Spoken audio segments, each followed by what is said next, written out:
Welcome to Navicent Knows Health. I'm Cindy Busby and I'm here today with Dr. Roxana Coman. She is board certified in internal medicine, gastroenterology, and she's fellowship trained in advanced endoscopic procedures. And today we're going to talk about her role as a hospitalist gastroenterologist working at Medical Center Navicent Health.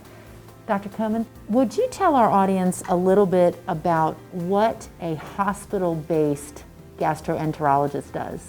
A hospital-based gastroenterologist, or as we call GI hospitalist, is a hospitalist employed by the hospital to see patients with acute GI complaints, patients that are admitted in the hospital. The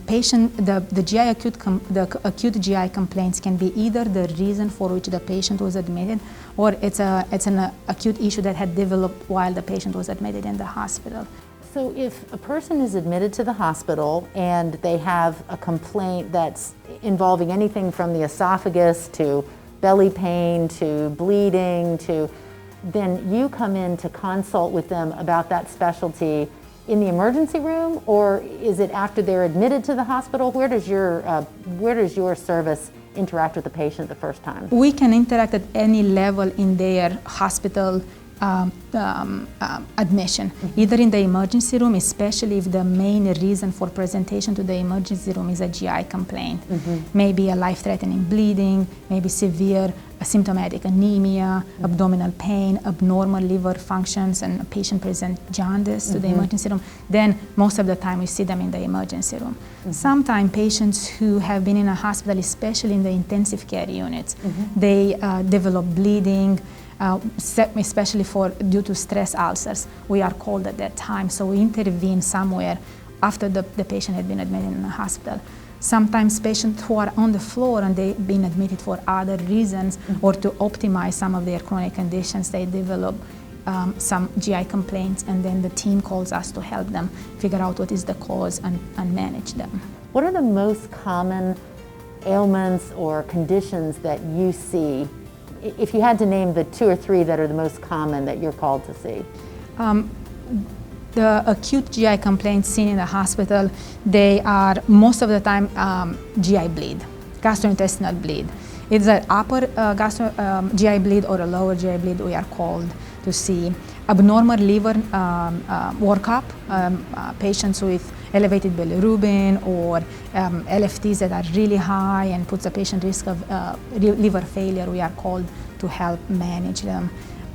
Intractable nausea and vomiting, severe abdominal pain, any symptoms that might raise suspicion for a GI tract malignancy, like inability to swallow food, weight loss, sudden onset of constipation, sudden onset of rectal bleeding, we will be called to help manage the patient.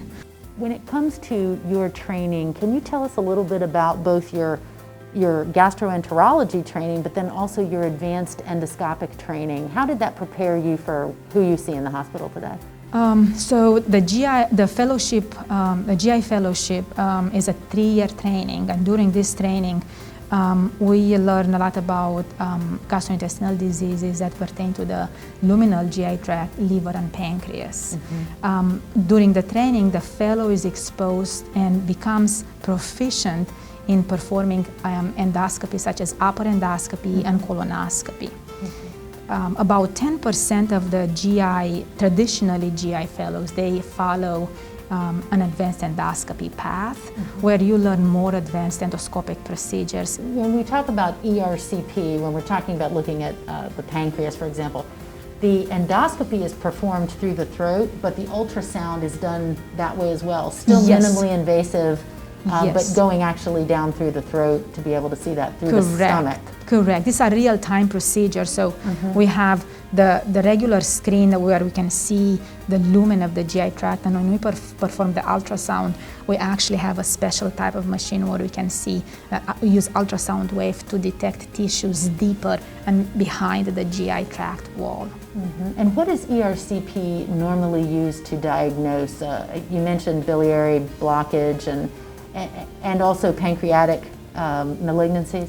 Pancreatic malignancies, biliary malignancies, post cholecystectomy strictures. We all use ERCP is less used for diagnosis nowadays and mostly therapeutic and interventional to obtain tissue or to decompress biliary tree. When it comes to some of the patients you're seeing, is what they are experiencing something that can be prevented with annual colonoscopies or talking about those symptoms with their internal medicine physician? Is that something that you also talk a little bit about in the prevention of, basically colon cancer and things like that? We try to educate our patients extensively because the continuum of care is to incorporate both inpatients and outpatient services.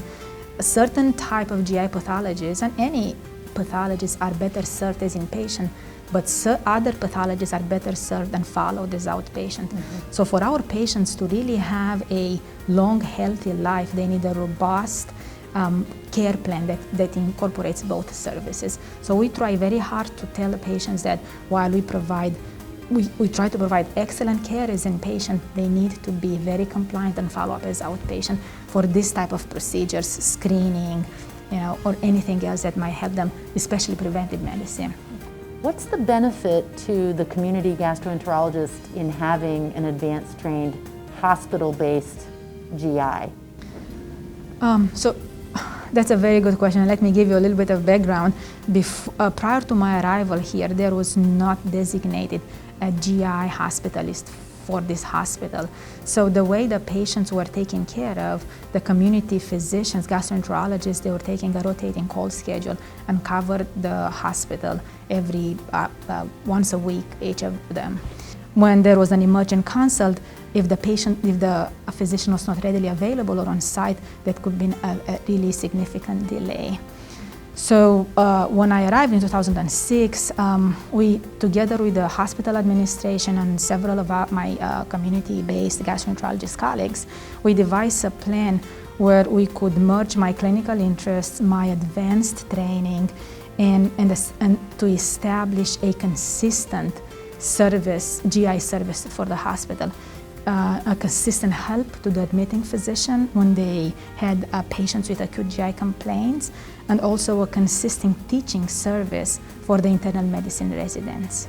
So the benefits of this team and of establishing this GI division were both for the community physician, as they could follow their outpatient schedule without interruptions, and also for the hospital, because we increased efficiency and consults. The patients are seen faster, the procedures are performed faster, patient can be discharged sooner home without delays, and beds can be available for new patients. And tell us a little bit about your role with teaching and the residents. Do residents have a rotation in internal medicine with your service? Yes, so they have a mandatory rotation and a GI service as part of their residency.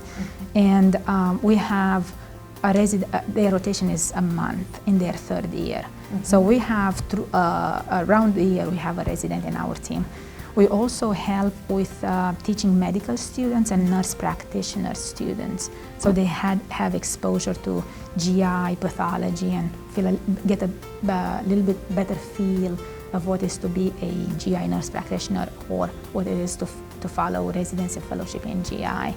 Why did you pick gastroenterology of all the specialties as a physician? I always was technically inclined. So while I never wanted to pursue full surgery training, I always wanted something to do that has to do with hands. So I had to pick between gastroenterology, where we perform a lot of endoscopic procedures, or cardiology for catheterization and EP. And just gastroenterology, we had an excellent rotation in my residency. And as a fact, everybody who was in that rotation, the two interns, the resident and the medical student, we all decided to go and do GI fellowship. Yes. So it's kind of fit, but it was a good fit for all of us in that team. So, I'm very happy I'm doing what I'm doing. Well, thank you so much for telling us about your service. Thank you very much for having me here. Thank you. And thank you for watching us at Navicent Knows Health. If you'd like to know more about Dr. Coman and her practice, please visit us at navicenthealth.org.